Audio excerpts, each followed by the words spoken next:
Okay, here's a quick look at how to create questions and asynchronous conversations in Google Classroom so that teachers can get a response from their students or can have their students respond to each other about a prompt and about resources.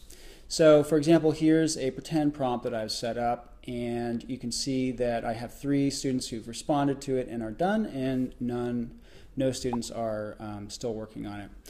Initially I set it up so that the students could not respond to one another.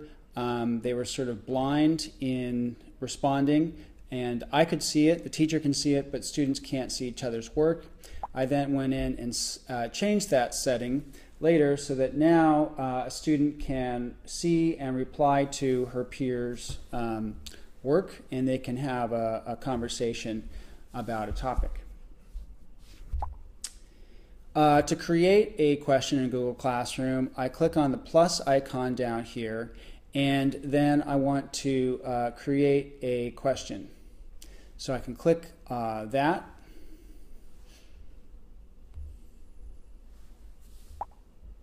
And now I've got this box. I'm going to give a title, I can give a detailed description, and then these tools here are going to allow me to add things like documents, PDF or a doc, anything from my drive like an image, a YouTube video, maybe a link to a website that's a resource I want them to check out.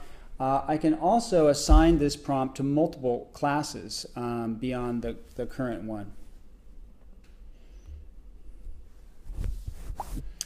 So here's an example of if I say I want to add something from my Google Drive, it's going to allow me to look for content there, and then it would show up right here on in the question, and students could click on that and look at that. If I want to add a YouTube video, it's going to allow me to either enter a URL or to search for a YouTube video, and that will show up and be a resource they can check out.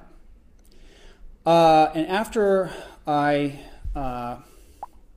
click Ask there, it then is going to give me this box. And here I'm going to make sure that see and reply to each other's answers is not selected.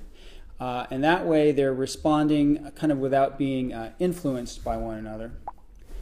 And then here again I can see, I can track which students have answered my prompt.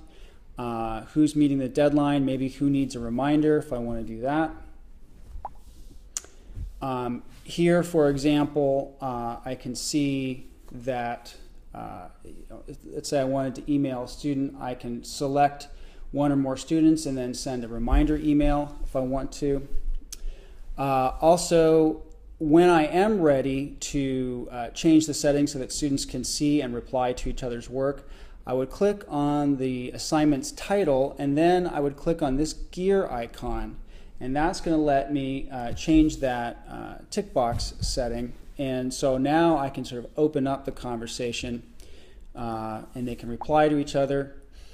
Then at the end, when they're all submitted, I can actually again select a student. I can say I want to return her assignment, and then here I can assign a point value from the points I've decided it's worth, and I can even write her a personal comment if I want before returning the assignment, so she'll get an email with any comments and her grade. So that's a quick look at Google Classroom's conversation feature by adding a question.